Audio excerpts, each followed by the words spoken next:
कर रहे हैं। तो कराची से ही जो प्रेसिडेंट हैं बाहर के, वो तशरीफ़ लाए हैं। उन्होंने तकरीबन 1 घंटा सलाउद्दीन साहब ने आर्गूमेंट्स किए हैं।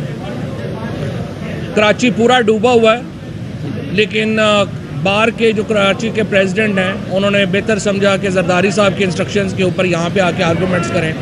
लेकिन बहरहाल सारे लोगों को टिकट विकट दे के यहाँ पे लाए हैं और काफ़ी लंबे चौड़े आर्गूमेंट्स जो इन्होंने किए हैं।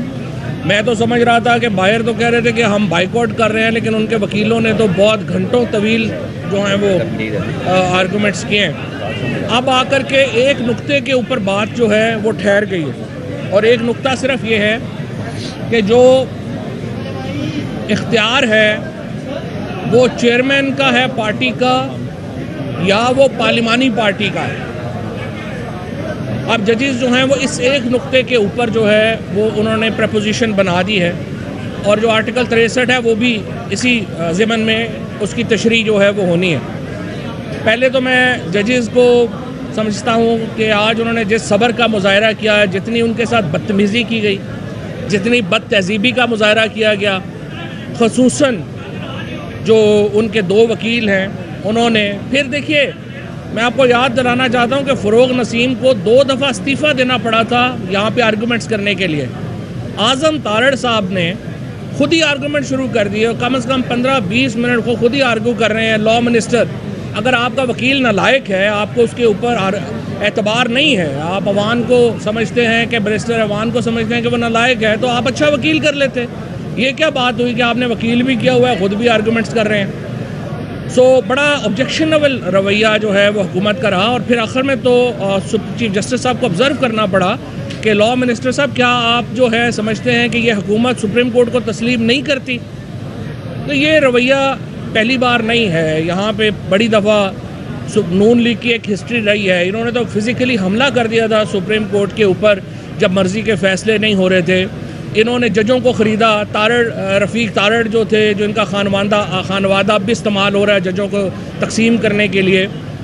रफ़ीक तारड़ का मशहूर वाक़या सजाद अली शाह साहब उस वक़्त के चीफ जस्टिस के इंटरव्यूज़ हैं जिसमें उन्होंने बताया कि किस तरह जजों को ख़रीदा गया। फिर सारे ही आपके सामने मलक क़य्यूम साहब का और इनकी जो एक पूरा जुडिशरी के साथ जिस तरह उन्होंने इस्तेमाल किया, जिस तरह बेंच फिक्सेस किए, वो एक हिस्ट्री है। और उसको बाद लेके लॉ मिनिस्टर ने आज, मेरा ये ख्याल है कि सुप्रीम कोर्ट की ऊपर बड़ी, आज इससे पहले जो प्रेस कॉन्फ्रेंस की राना सनाउल्लाह ने और आज़म तारड़ ने और एक और भी था कोई शायद, उन्होंने भी बड़ी जो है वो ऐसी प्रेस कॉन्फ्रेंस की। उससे सुबह मरियम नवाज़ और जो हम नवा हैं सारे तबला नवाज़ इकट्ठे हुए, उन्होंने एक तबले अपने बजाए। लेकिन मुझे बड़ी खुशी है सुप्रीम कोर्ट के चीफ जस्टिस ने और जज साहिबान बड़े फर्म साबित हुए और उन्होंने किसी दबाव को जो है वो अपने ऊपर तारी नहीं किया। यही हम एक्सपेक्ट करते हैं जजेस से। उन्हें किसी भी पार्टी के दबाव में नहीं आना चाहिए, चाहे कोई भी सियासी जमात हो, उसके जत्थों के दबाव में आके तो फैसले नहीं हो सकते। और अगर जत्थों ने फैसले करने हैं तो फिर तो सुप्रीम कोर्ट का इदारा तो ख़त्म हो जाएगा, फिर तो जत्थे फैसले करेंगे। तो बहुत मुस्बत तरीके से ये आज प्रोसीडिंग्स आगे बढ़ी हैं। अब आकर के ये मैं समझता हूँ कि पाकिस्तान की जमहूरियत के लिए, ये मेरा ज़ाती राय है कि पार्लिमानी पार्टी को ये इख्तियार देना पाकिस्तान की जमहूरियत के लिए बहुत बड़ा लीप फॉरवर्ड होगा। एक जो पार्टी का जो सरबराह है उसकी आमरीत ख़त्म होगी, पार्टी का जो पार्लिमानी पार्टी है वो मजबूत होगी, उसके नतीजे में जो इख्तियारात हैं पार्लिमानी पार्टी के उसको मिलेंगे। हमारा ज़ाहिर मौक़िफ़ यही है कि ये जो इख्तियार है डी-सीट करने का, ये पार्लिमानी पार्टी का है और उसके ऊपर बड़े तवील गुफ्तगू हुई है। 15 मिनट का जो है वो वक्फ़ा हुआ है। मुझे पूरी उम्मीद है कि आज जो है ये जजमेंट जो है वो होगी। जो जिस तरीके से तो कोई भी आर्गूमेंट जो है वो मुदल्लल नहीं था हुकूमत का।